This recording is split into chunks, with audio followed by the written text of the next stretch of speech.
الحمد للہ وحدہ لا شریک لہ والصلاة والسلام علی من لا نبی بعدہ وعلی آلہ واصحابہ الذین اوفوا عہدہ اما بعد۔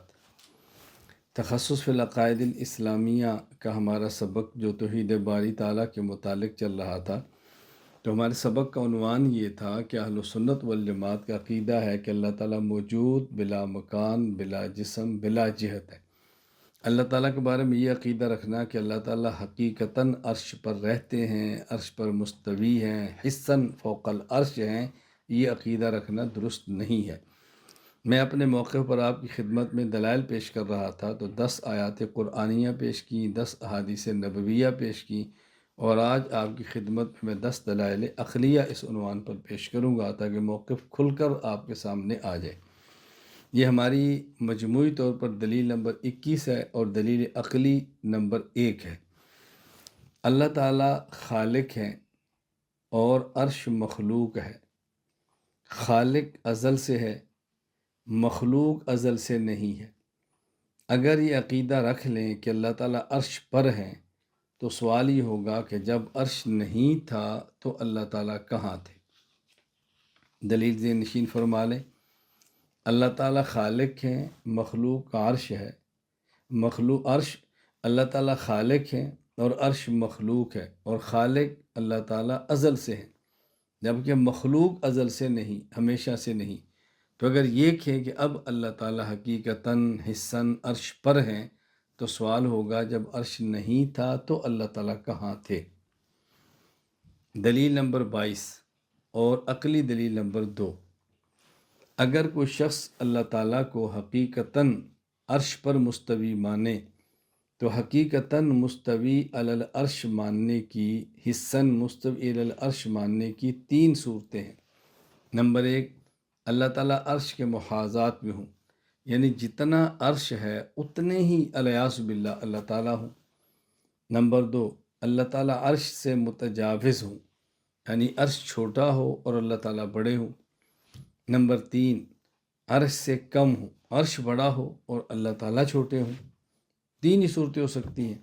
اگر اللہ تعالیٰ کو عرش کے محاذات پہ مانے، یعنی جتنا عرش ہے اتنے ہی اللہ تعالیٰ ہیں، تو اس کا نتیجہ نکلے گا کہ چونکہ عرش محدود ہے تو اللہ تعالیٰ کو محدود ماننا پڑے گا، جبکہ اللہ تعالیٰ محدود نہیں بلکہ اللہ تعالیٰ غیر محدود ہیں۔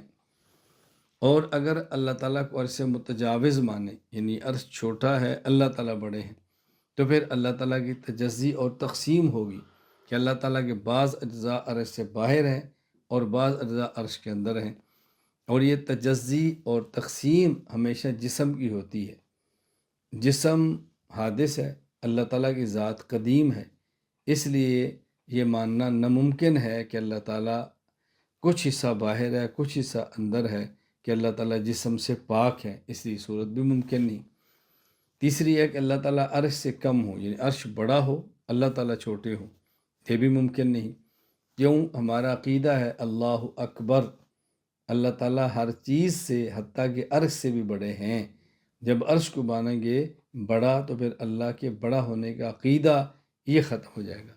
اس لیے یہ کہنا کہ اللہ تعالیٰ حقیقتاً اور حسن العرش پر ہیں، یہ درست نہیں ہے۔ دلیل نمبر 23 اور عقلی دلیل نمبر 3۔ اللہ تعالیٰ خالق ہیں جو کہ غیر محدود ہیں، اور عرش مخلوق ہے جو کہ محدود ہے۔ اگر اللہ تعالیٰ کو عرش پر مانا جائے تو غیر محدود کا محدود میں سمانا لازم آئے گا، جو کہ باطل ہے۔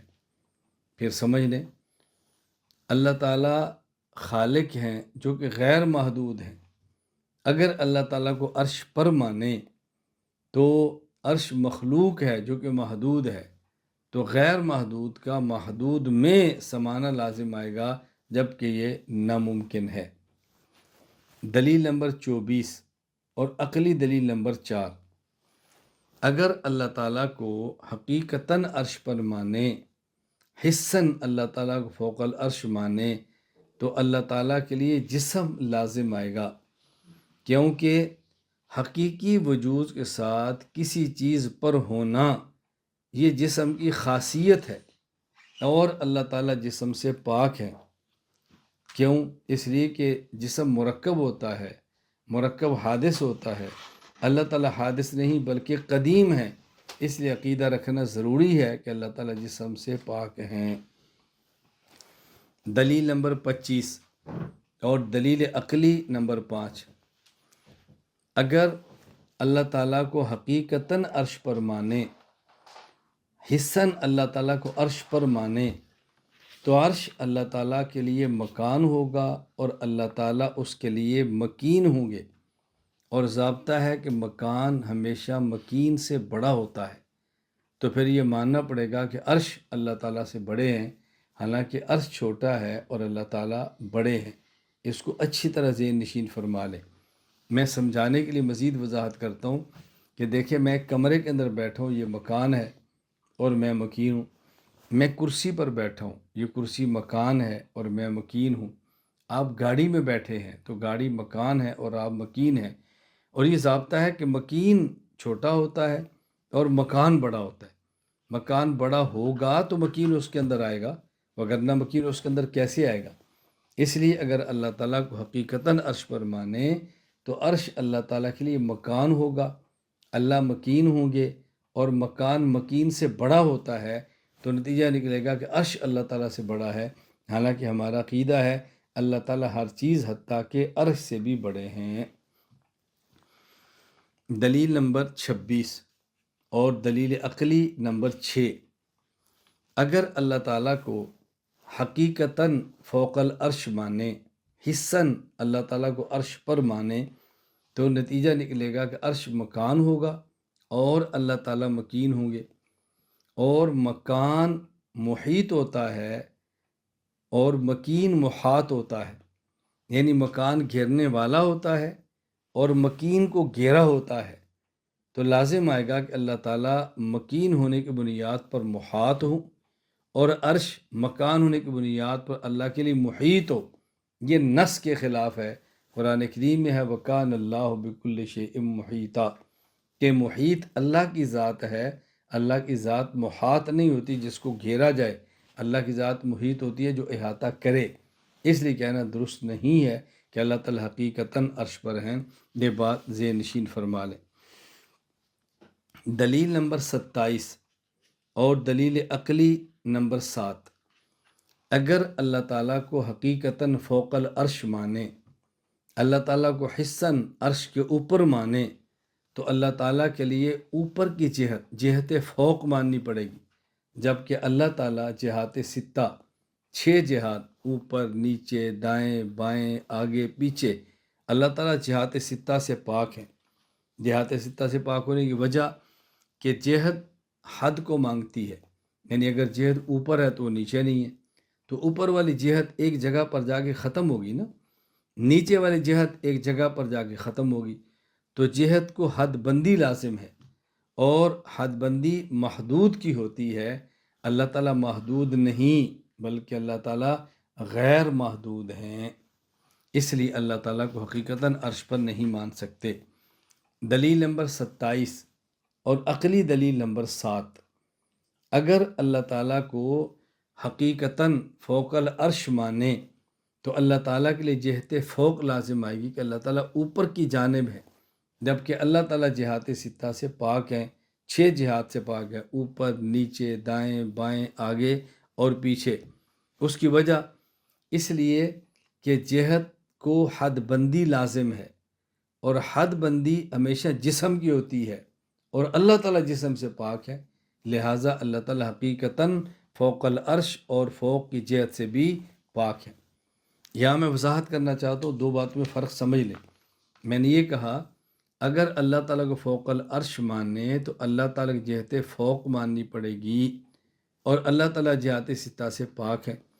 یہ جہات ستہ سے پاک ہونے کی وجہ کیونکہ جہت کو حد بندی لازم ہے، جہت ایک جگہ پر جا کے محدود ہو جاتی ہے۔ دونوں دلیل میں فرق کیا ہے؟ پہلی کا حاصل یہ تھا کہ جہت کو حد بندی لازم ہے اور حد بندی محدود کی ہوتی ہے اور اللہ غیر محدود ہے، اور دوسری دلیل کا حاصل کیا ہے کہ جہت کو حد بندی لازم ہے، حد بندی جسم کی ہوتی ہے، اللہ تعالیٰ جسم ہونے سے پاک ہے۔ تو دو دلیلوں میں تھوڑا سا فرق ذہن نشین فرمائیں کہ آپ ایسا نہ سمجھا کہ ایک دلیل ہے جس کو میں نے دو دلیلیں بنا کر پیش کر دیا ہے۔ دلیل نمبر 29 اور دلیل عقلی نمبر 9، اگر اللہ تعالیٰ کو حقیقتاً فوق العرش مانے، اللہ تعالیٰ کو حقیقتاً عرش پر مانے، تو اس کا نقصان کیا ہوگا؟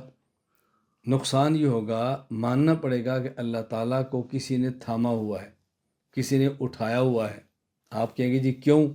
اس لیے کہ اس وقت فرشتوں 4 فرشتے جنہوں نے اللہ کے عرش کو اٹھایا ہوا ہے، اور قیامت کے دن 4 مزید ہوں گے، 8 فرشتے اللہ کے عرش کو اٹھائیں گے۔ اب اگر اللہ تعالیٰ عرش پر ہوں، اس کا معنی یہ ہے کہ عرش پر اللہ ہیں، عرش کو فرشتوں نے تھاما ہے، تو گویا اللہ تعالیٰ کو فرشتے اٹھائے ہوئے ہیں، فرشتے اللہ کو تھام رہے ہیں، جبکہ قرآن یہ کہتا ہے اللہ تعالیٰ کو کوئی نہیں تھامتا، هو الحی القیوم، اللہ قیوم ہیں، اللہ سنبھالتے ہیں اور اللہ ہر چیز کو تھامتے ہیں۔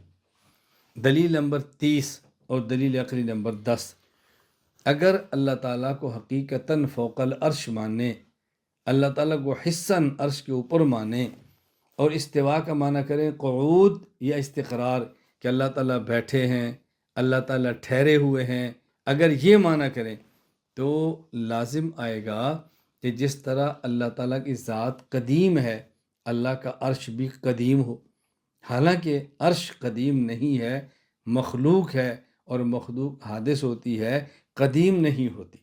تو اللہ تعالیٰ کو حقیقتاً فوق العرش ماننے کی صورت میں اللہ کی ذات کے علاوہ عرش کو بھی قدیم ماننا پڑے گا، جبکہ اللہ کی ذات قدیم ہے، اللہ کی ذات اور اللہ کی صفات کے علاوہ کوئی بھی قدیم نہیں ہے۔ اس کو اچھی طرح ذہن نشین فرما لیں۔ صحیح بخاری میں حدیث موجود ہے، حدیث نمبر 7418، عمران بن حسین رضی اللہ عنہ فرماتے ہیں کہ رسول اکرم صلی اللہ علیہ وسلم فرمایا، کان اللہ ولم یکن شیء قبل، اللہ تھے اور اللہ سے پہلے کوئی نہیں تھا، اس لیے عرش بھی اللہ سے پہلے نہیں تھا۔ یہ بات اچھی طرح ذہن نشین فرما لیں، اللہ تعالی ہمیں بات سمجھنے کی توفیق عطا فرمائے۔ خلاصہ یہ ہے کہ استوا علی العرش یہ اللہ کی صفت متشابہہ ہے جس کا معنی ہم نہیں جانتے، اس لیے اللہ تعالیٰ کے بارے میں یہ عقیدہ رکھنا کہ اللہ تعالیٰ مستوی علی العرش ہیں، یہ ہمارا عقیدہ ہے۔ اس کا انکار کرنے سے بندہ دائرہ اسلام سے نکل جاتا ہے، لیکن مستوی علی العرش کا یہ معنی کرنا کہ اللہ تعالیٰ عرش پہ بیٹھے ہیں، عرش پہ رہتے ہیں، یہ معنی غلط ہے، یہ تعبیر غلط ہے، یہ متشابہات میں سے ہے۔ پھر اللہ کے بارے میں کیا عقیدہ رکھیں؟ اللہ کہاں پر ہیں؟ تو یہ عقیدہ رکھیں اللہ تعالیٰ موجود بلا مکان، بلا جسم، بلا جہت ہے، جس کو سمجھانے کے لیے عوامی انداز میں کہا جاتا ہے اللہ تعالیٰ ہر جگہ موجود ہیں، ہر جگہ میں موجود ہے نہیں، اللہ تعالیٰ ہر جگہ موجود ہیں۔ ہر جگہ موجود ہونا الگ ہے اور ہر جگہ میں موجود ہونا الگ ہے۔ ہم ہر جگہ موجود ہونے کے قائل ہیں، ہر جگہ میں موجود ہونے کے قائل نہیں ہیں۔ اس پر میں نے 30 دلائل پیش کیے ہیں، 10 آیات قرآنیہ، 10 احادیث نبویہ اور 10 دلائل عقلیہ۔ مزید میں انشاءاللہ غیر مقلدین کے موقف پر ان کے دلائل پیش کرنے سے پہلے اپنے موقع پر ہونے والے اعتراضات کے جواب بھی دوں گا، پھر مد مقابل کے دلائل بھی پیش کروں گا، پھر ان کے جوابات بھی پیش کروں گا، اور پھر اپنے اکابرین کی عبارات پیش کروں گا کہ جن کا یہی نظریہ ہے کہ اللہ تعالیٰ کی ذات ہر جگہ موجود ہے۔ میں انشاءاللہ قدیم اور جدید، عربی اور اردو تمام کتب کو، بہت ساری کتب پیش کروں گا تاکہ الجھن ہمیشہ کے لیے دور ہو جائے۔ اہل سنت والجماعت کے موقف پر اعتراضات کے جوابات سے پہلے ایک تمہید سمجھیں، اور اس کو سمجھنے کے لیے میں آپ کو کئی مثالیں دوں گا تاکہ بات اچھی طرح کھل جائے۔ میں دیانتداری کے ساتھ کہتا ہوں، اگر آپ نے میری اس ابتدائی بات کو سمجھ لیا، انشاءاللہ ثم انشاءاللہ اس عقیدے پر ہونے والا کوئی شبہ ایسا نہیں ہوگا کہ جس کا جواب آپ نہ دے سکیں، اور آپ کو شبہات پیدا بھی نہیں ہوں گے انشاءاللہ۔ تمہید کا خلاصہ بہت مختصر ہے، ایک ہی چیز کا اگر جسم ہو تو حکم اور ہوتا ہے، اور وہی چیز اگر بغیر جسم کے ہو تو اس کا حکم اور ہوتا ہے۔ ایک ہی چیز اگر جسم کے ساتھ ہو تو حکم اور ہے، اور وہی چیز اگر بلا جسم ہو تو حکم اور ہوتا ہے۔ یہ ذرا اس کو مثالوں سے اچھی طرح سمجھیں۔ میں مثال دیتا ہوں۔ نمبر 1، اگر ایک الماری ہے اور اس الماری میں 10 کتابیں رکھنے کی گنجائش ہے، اور ہر کتاب کا حجم وہ 2 انچ ہے۔ بات توجہ سمجھنا۔ اگر وہاں پہ 10 کتابیں موجود ہیں اور آپ کتاب ایک اور رکھنا چاہیں تو ضروری ہے کہ ایک کتاب کو نکال لیں تاکہ گنجائش بن جائے۔ ایک الماری ہے جس میں 10 کتابیں رکھنے کی گنجائش موجود ہے، اور ہر کتاب مثلاً 2 انچ کی ہے۔ آپ چاہتے ہیں کہ اسی الماری میں قرآن کریم رکھیں، تو ضروری ہے کہ آپ ایک کتاب نکال لیں اور اس کی جگہ پہ قرآن کریم رکھیں، وگرنہ قرآن کریم کو رکھنا ممکن نہیں ہوگا، اس لیے کہ وہاں جگہ ہی موجود نہیں ہے۔ لیکن یہ وہ قرآن کریم ہے جو مصحف کی صورت میں ہے، جو جسم والا ہے۔ اگر یہی قرآن کریم الحمد سے لے کر والناس تک بغیر مصحف کے کوئی شخص حفظ کر لے اور اس کے دماغ یا دل میں قرآن کریم محفوظ ہو، تو دل اور دماغ میں قرآن کریم رکھنے کے لیے دل اور دماغ کے کچھ حصوں کو باہر نہیں نکال سکتے کہ جی پہلے نکالیں گے تو پھر قرآن رکھیں گے۔ اب دیکھیں، ایک ہی قرآن ہے، جب وہ مصحف اور جسم والا ہے اس کو تب رکھیں گے جب کچھ جگہ خالی کریں، اور وہی قرآن جب بغیر مصحف اور جسم کے ہوگا، وہ دل یا دماغ میں محفوظ کرنا چاہیں تو آپ کو دل کے کچھ حصے باہر نکال کر قرآن نہیں رکھنا پڑے گا۔ تو جب قرآن کریم ایک ہے، وہ جسم والا ہے تو حکم اور ہے، اور وہی قرآن جب بغیر جسم کے ہے تو اس کا حکم اور ہے۔ یہ بات اچھی طرح ذہن نشین فرمائیں۔ مثال نمبر 2، اگر کوئی شخص بیت الخلاء میں جائے اور اس کے ہاتھ میں مصحف قرآن کریم کا نسخہ جسم والا موجود ہو اور اپنے ہاتھ میں اس قرآن کو پکڑ کر جائے، یہ جائز نہیں ہے، یہ بے ادبی ہے، ٹھیک نہیں۔ لیکن اگر کوئی شخص جس نے قرآن کریم حفظ کیا ہے اور یہی قرآن اس کے دل اور دماغ میں محفوظ ہے، وہ بیت الخلاء میں جائے، اسی قرآن کے ساتھ جائے گا جو اس کے دل میں یا دماغ میں محفوظ ہے، اب یہ بھی ادبی نہیں۔ کیوں؟ جب قرآن جسم والا ہے، اس کے ساتھ بیت الخلاء جانا حکم اور ہے، اور وہی قرآن جب بلا جسم ہے اور دل و دماغ میں محفوظ ہے، اب اس کے ساتھ بیت الخلاء میں جانا حکم اور ہے۔ دیکھیں کتنا فرق ہے۔ مثال نمبر 3، اگر قرآن کریم نیچے رکھا ہو اور کوئی عالم کرسی پر بیٹھا ہو، یہ بے ادبی ہے۔ توجہ رکھنا، اگر قرآن کریم مصحف نسخہ نیچے ہو اور عالم کرسی پر بیٹھا ہو، یہ بے ادبی ہے۔ لیکن اگر کوئی شخص کرسی پر بیٹھا ہو، ممبر پر بیٹھا ہو، اونچی جگہ پر بیٹھ کر بیان کر رہا ہو، اور اس کی کرسی کے نیچے ایک ایسا شخص بیٹھا ہو جو قرآن کا حافظ ہو، تو بے ادبی نہیں ہے۔ تو جب قرآن مصحف اور جسم والا نیچے ہو اور بندہ کرسی پر ہو، یہ ادب کے خلاف ہے۔ لیکن اگر اسی قرآن کا حافظ اگر کرسی کے نیچے ہو اور بیان کرنے والا کرسی پر ہو، یہ ادب کے خلاف نہیں۔ کیوں؟ جب قرآن مصحف جسم کی صورت میں ہوگا حکم اور ہے، اور جب بلا جسم ہوگا تو حکم اور ہے۔ مثال نمبر 4، دیکھیں میں کتنی مثالیں دے رہا ہوں آپ کو بات سمجھانے کے لیے تاکہ عقیدہ آپ کے دماغ میں بیٹھے اور الجھنیں دور ہوں۔ مثال نمبر 4، اگر کوئی شخص اپنے بستر پر، اپنی چارپائی پر، اپنے بیڈ پر قرآن کریم رکھے اور اس قرآن پر لیٹ جائے، ادب کے خلاف ہے، بے ادبی ہے۔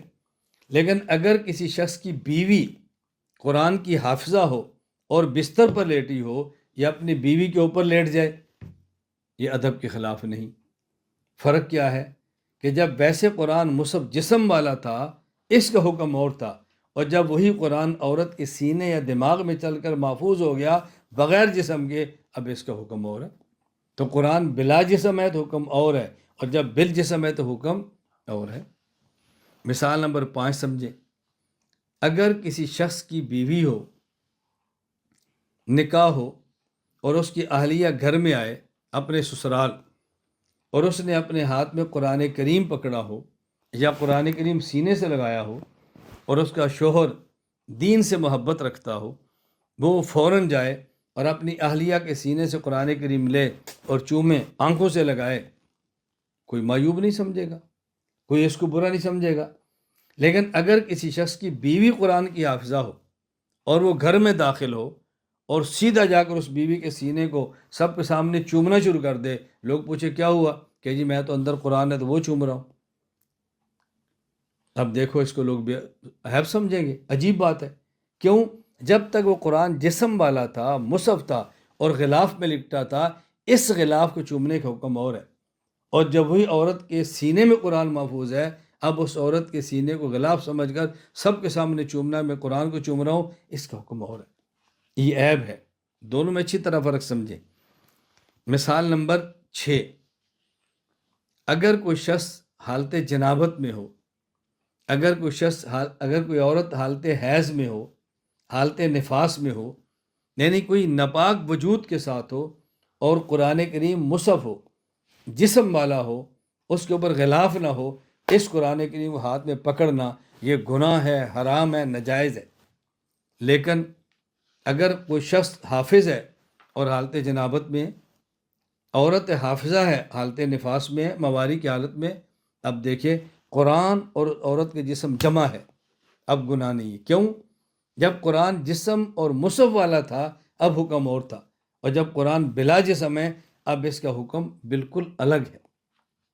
بات اچھی طرح ذہن نشین فرما لیں، اگر ایک ہی چیز بلا جسم ہوگی اس کا حکم اور ہے، اور اگر ایک چیز جسم کے ساتھ ہوگی تو اس کا حکم اور ہے۔ یہ بات اچھی طرح ذہن نشین فرما لیں تاکہ الجھن پیدا نہ ہو۔ اگر کسی شخص کے سینے میں قرآن موجود ہے تو یہ آپ یہ نہیں کہہ سکتے کہ قرآن اس کے سینے میں حلول کر گیا ہے، قرآن کا اس آدمی کے ساتھ اتحاد ہو گیا ہے۔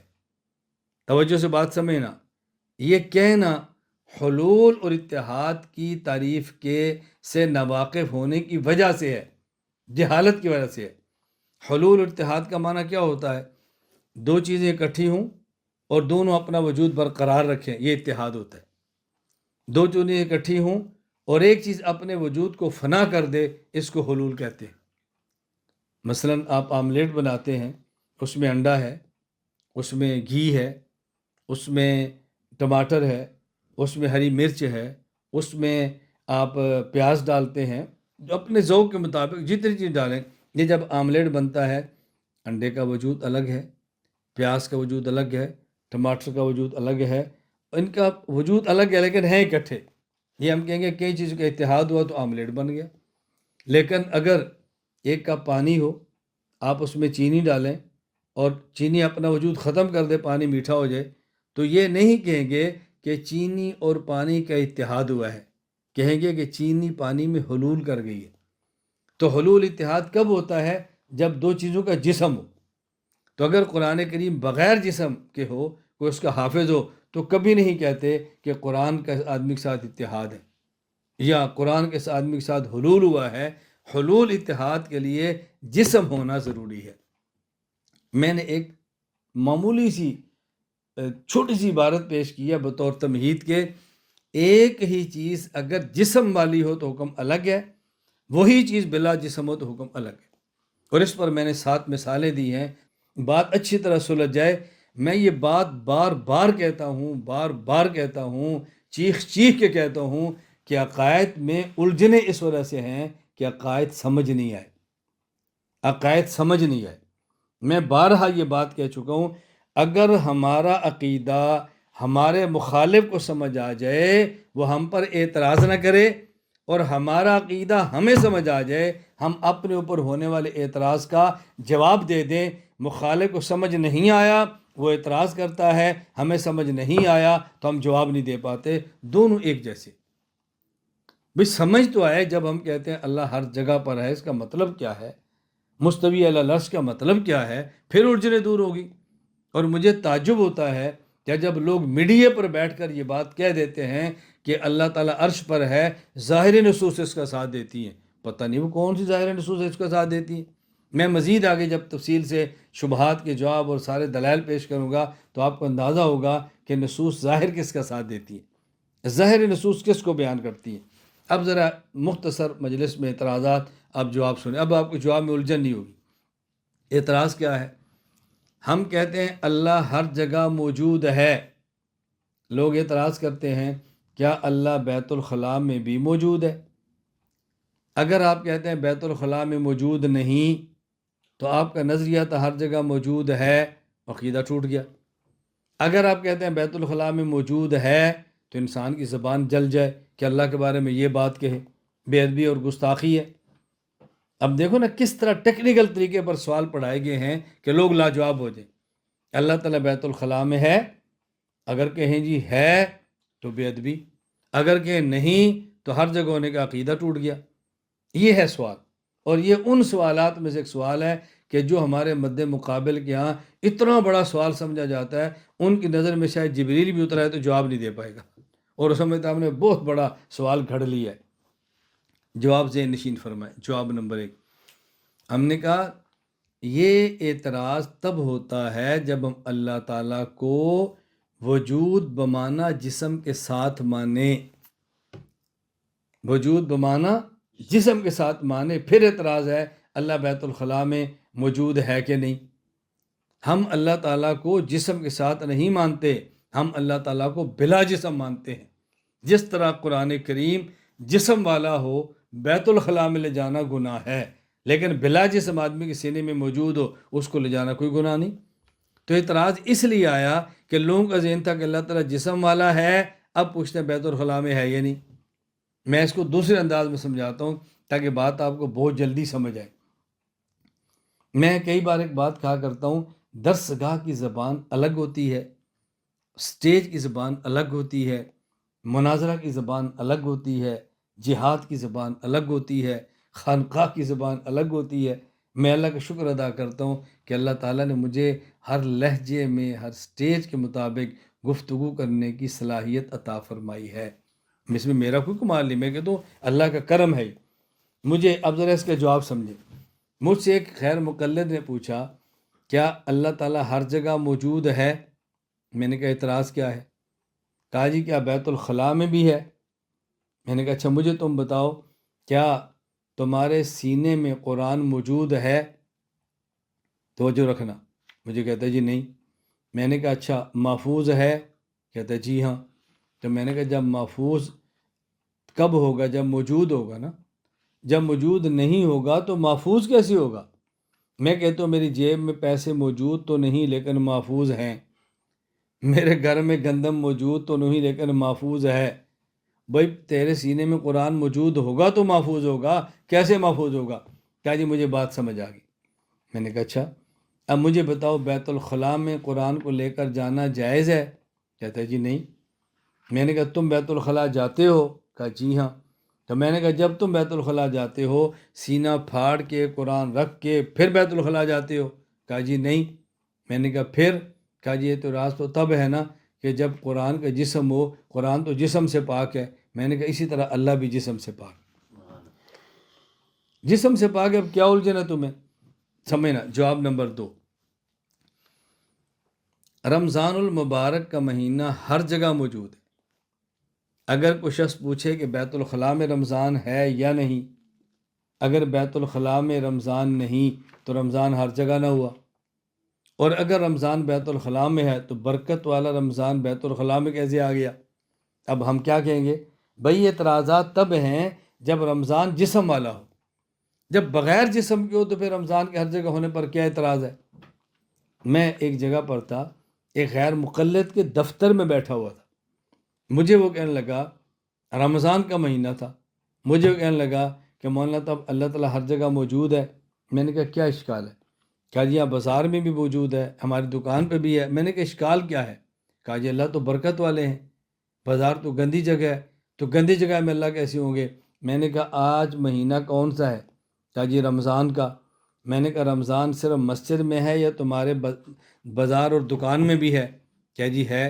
میں نے کہا پھر یہ بتائیں کہ اگر رمضان تمہاری دکان میں بھی ہے، رمضان تو برکت والا ہے، برکت والا رمضان تمہاری دکان میں کہاں سے آ گیا؟ تو اس کو تو مسجد میں ہونا چاہیے. کیا جی مولانا صاحب اس کا کوئی جسم ہے؟ تو میں نے کہا اللہ تعالیٰ کا جسم ہے. جس طرح رمضان بلا جسم ہے ہر جگہ پر ہے، اللہ کی ذات بلا جسم ہے ہر جگہ پر ہے. الجھنیں اس وجہ سے ہیں کہ لوگ سمجھتے ہیں شاید اللہ تعالیٰ کا الیاذ باللہ جسم. آپ یقین فرمائیں کہ مجھے یہ بات کہتے ڈر بھی لگتا ہے، حیا بھی آتی ہے. میں کس طرح یہ بات آپ خدمت میں عرض کروں، اللہ مجھے محفوظ فرمائے. میں نے اپنے کانوں سے سنا ہے یہ بات کہتے ہوئے جلسوں میں مد مقابل علماء کو. اللہ تعالیٰ ہر جگہ پر ہے، یہ دیکھنا میری کرسی کے نیچے ہے کہ نہیں. الیاذ باللہ الیاذ باللہ. کس قدر بے ادبی اور کس قدر سینہ زوری ہے، انسان کو شرم آتی ہے ایسی بات کہتے ہوئے. خیر، جواب نمبر 3، اس جواب کو بہت اچھی طرح سمجھنا. بعض چیزیں ایسی ہیں کہ آپ ان کو اجمالاً بیان کریں تو مناسب ہے، تفصیلاً بیان کریں تو نامناسب ہے. اجمالی طور پر بیان کریں تو ادب ہے، اور تفصیل کے ساتھ بیان کریں تو بے ادبی ہے. میں اس کی مثال دیتا ہوں، 2-3 مثالیں سمجھ لیں. نمبر 1، اگر کوئی شخص اپنی بیٹی کا نکاح کرے اور اپنے داماد سے یہ کہے میں نے اس بیٹی کو بڑے ناز سے پالا ہے، بیٹا میری اس بیٹی کا خیال رکھنا، ٹھیک ہے، کوئی حرج نہیں ہے. اگر کسی شخص کی بیٹی کا نکاح ہو اور مسجد میں عوام الناس کے سامنے عالم ہونے والے شوہر سے بات کہے کہ دیکھو بیٹا میں نے اس خاتون کا تمہارے ساتھ نکاح کیا ہے، اس کے حقوق ادا کرنا، تو ٹھیک ہے، کوئی بات نہیں، مناسب ہے. لیکن اگر مجمع عام میں اس کے حقوق گنوانے شروع کرے، اس کو روٹی بھی دینا، کپڑا بھی دینا، اور آگے خامد اور بیوی کے درمیان جو معاملات ہیں اس کو بھی سب کے سامنے کہنا شروع کرے یہ اس کا حق ہے تو ادا کرنا، لوگ کہیں گے مولانا صاحب کیا ہو گیا آپ کو؟ باپ کے لوگ ہیں، تم کیسے باپ ہو، تمہیں حیا نہیں آتی اپنی بیٹی کے بارے میں ایسی باتیں کہتے ہوئے؟ اب دیکھو، یہ اجمالاً کہنا مناسب ہے اور تفصیلاً کہنا نامناسب. اچھا، اسی طرح مثال نمبر 2، اگر کوئی شخص یہ کہے کہ سر سے لے کر پاؤں تک، سر کے بال سے لے کر پاؤں کے ناخن تک پورے جسم کا خالق اللہ ہے، ادب ہے. اور اگر کوئی بیوقوف یہ کہنا شروع کرے کہ سر کے بال کا خالق اللہ، ماتھے کا خالق اللہ، آنکھ کا خالق اللہ، ناک کا خالق اللہ، پیٹ کا خالق اللہ، ران کا خالق اللہ. اب بعض اعضاء جس کا مجمع عام میں نام لینا انسان کی غیرت ہی زیب نہیں دیتی، اس کا نام لے کر کہے اس کا خالق اللہ. بتاؤ، خالق تو اللہ ہی ہے. اب کو بندہ گننا شروع کرے یہ جو آنکھ کے خالق کون ہے اللہ، یہ منہ کے سوراخ کا خالق کون ہے اللہ، تو جسم کے سارے سوراخ گنوانا شروع کر دے مجمع عام میں فلاں سوراخ کا خالق بھی اللہ ہے، اور سوراخ کے اندر فلاں چیز کا خالق بھی اللہ ہے، کیسے کہہ سکتے؟ تو اجمالاً کہنا ادب ہے اور تفصیلاً کہنا بے ادبی ہے. اسی طرح مثال نمبر 3، اگر کوئی شخص یہ کہے کہ دنیا میں تمام چیزوں کا خالق اللہ ہے، ادب ہے. اب گنوانا شروع کرے پیشاب کا خالق بھی اللہ ہے، پخانے کا خالق بھی اللہ ہے، پخانے کے کیڑے کا خالق بھی اللہ ہے، اس کی بو کا خالق. لوگ یار بس کر یار، ہمیں قیانی شروع ہو گئی ہے، یہ کیا تو شروع ہو گیا ہے، غلاظت بکر ہے تو کیا میں جھوٹ بول رہا ہوں؟ تو بعض چیز ایسی ہیں جس کو اجمالاً بیان کرنا ادب ہے اور تفصیلاً بیان کرنا بے ادبی ہے. میں بہترین اور بہت مضبوط دلیل قرآن کریم سے پیش کرتا ہوں، الجھن نہ ہو. سورۃ الاحزاب آیت نمبر 72، اللہ فرماتے ہیں وَحَمَلَهَا الْإِنسَانُ إِنَّهُ كَانَ ظَلُومًا جَهُولًا. اللہ نے فرمایا انسان ظلوم بھی ہے، ظالم بھی ہے، اور جہول جاہل بھی ہے. اب کو بندہ یہ کہے کہ اللہ نے فرمایا انسان ظالم اور جاہل ہے، انسان کافر ہو تب بھی ظالم جاہل، مومن ہو تب بھی ظالم جاہل، تابعی ہو، صحابی ہو، نبی ہو، الیاذ باللہ، انسان میں تو سارے آ رہے ہیں. اب بتاؤ کس قدر گستاخی ہے، انسان کو ایمان سے نکال دے گی. کہ جی میں تو قرآن پڑھ رہا ہوں، قرآن نے کہا انسان ظالم ہے، کہ آدم سے کہ رسول اللہ صلی اللہ علیہ وسلم سارے انبیاء انسان نہیں ہیں. اب اس گدھے کو کیسے سمجھائیں کہ ابھی دیگر آیات کو دیکھ کر فیصلہ کرو. میں اس لیے بات کہہ رہا ہوں کہ اجمالاً بات کہنا اور ہے اور تفصیلاً بات کہنا. ایک بات کو اجمالاً کہیں گے تو ادب ہے، تفصیلاً کہیں گے تو بے ادبی ہے. اسی طرح یہ کہنا اللہ ہر جگہ ہے، یہ ادب ہے. جگہ گنوانا شروع کرے یہ بے ادبی، یہ بے ادبی ہے. اعتراض نمبر 2، یہاں بہت آسان سا اس کا جواب ہے. اعتراض نمبر 2، اعتراض کیا ہے کہ بعض لوگ کہتے ہیں اچھا یہ بتائیں اللہ ہر جگہ پر ہے تو اللہ کا ہر چیز کے ساتھ حلول ہے یا اتحاد ہے؟ جب بھی دو چیزیں ایک ہوتی ہیں حلول ہوتا ہے اتحاد ہوتا ہے. ہم کہتے ہیں اللہ ہر جگہ پر ہے، حلول بھی نہیں اتحاد بھی نہیں. کہا جی یہ کیسے ممکن ہے؟ ہم نے کہا حلول اور اتحاد صفتیں ہیں جسم کی. اللہ جسم سے پاک ہے تو حلول بھی نہیں ہوگا اتحاد بھی نہیں ہوگا. میں بتا چکا ہوں کہ حلول کا معنی دو چیزیں ایک ہوں اور ایک اپنے وجود کو فنا کر دے. جس طرح آپ پانی میں چینی ڈالیں اور چینی اپنے وجود کو فنا کر دے تو کہیں گے چینی کا پانی میں حلول ہو گیا. اور اتحاد چند چیزیں جمع ہوں یا دو جمع ہوں، ہر ایک اپنا وجود برقرار بھی رکھے اور اکٹھی بھی ہوں، یہ اتحاد ہے. جس طرح آملیٹ ہے اس میں انڈا، گھی، آئل، سبز مرچ، کالی مرچ، ٹماٹر، پیاز، کئی چیزیں جمع ہوتی ہیں، آملیٹ بنتا ہے. ہر ایک اپنا وجود الگ بھی ہے اور اکٹھے بھی. اس لیے نہ حلول ہے اور نہ اتحاد ہے. اس کو اچھی طرح ذہن نشین فرما لیں. اعتراض نمبر 3، کہتے ہیں جب اللہ تعالیٰ کو ہر جگہ مانتے ہیں تو جو اعتراض اللہ تعالیٰ کو عرش پر ماننے سے لازم آتے ہیں وہی ہر جگہ ماننے سے لازم آئیں گے. جس طرح عرش مکان ہے تو ہر جگہ بھی تو مکان ہے. آپ کہتے ہیں اللہ کو عرش پر مانیں گے، عرش مکان ہے، اللہ مکین ہے، مکان مکین سے بڑا ہوتا ہے تو عرش اللہ سے بڑا ہوگا. تو جب آپ ہر جگہ پہ مانو گے تو ہر جگہ مکان ہوگی، اللہ مکین ہوگے تو پھر ہر جگہ اللہ سے بڑی ہوگی. اعتراض تو وہاں بھی ہے. یہ اعتراض مضبوط ہے. میں نے کئی بار آپ سے کہا معقول اعتراض ہو، کرنے والا اعتراض کرنے والا غیر معقول ہو، میں داد دیتا ہوں. اعتراض معقول ہو، اعتراض کرنے والا غیر معقول ہو، میں تب بھی داد دیتا ہوں. اعتراض غیر معقول ہو، کرنے والا معقول انسان بھی ہو، اس اعتراض کی قیمت کوئی نہیں ہوتی. یہ اعتراض معقول ہے. اعتراض کا خلاصہ کیا ہے؟ جب آپ کہتے ہیں کہ اللہ تعالیٰ کو عرش پر مانیں، عرش کو اللہ کا مکان مانیں تو اعتراضات ہیں. مکان مکین سے بڑا ہوتا ہے، مکان مکین کو محیط ہوتا ہے. تو جب اللہ کو ہر جگہ مانیں گے تو ہر جگہ اللہ کو محیط ہوگی، ہر جگہ اللہ سے بڑی ہوگی. وہ اعتراض تو یہاں پر بھی ہوں گے. جواب اچھی طرح ذہن نشین فرما لیں.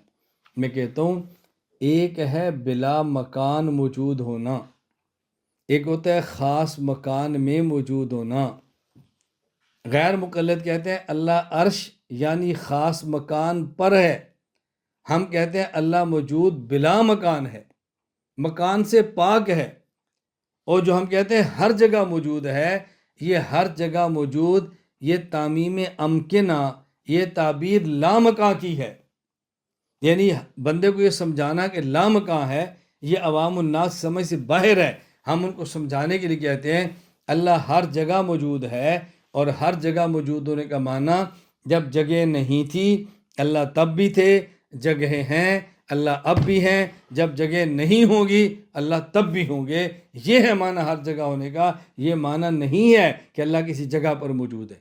ہم اللہ کو موجود بلا مکان مانتے ہیں، موجود بلا جہت مانتے ہیں، موجود بلا جسم مانتے ہیں.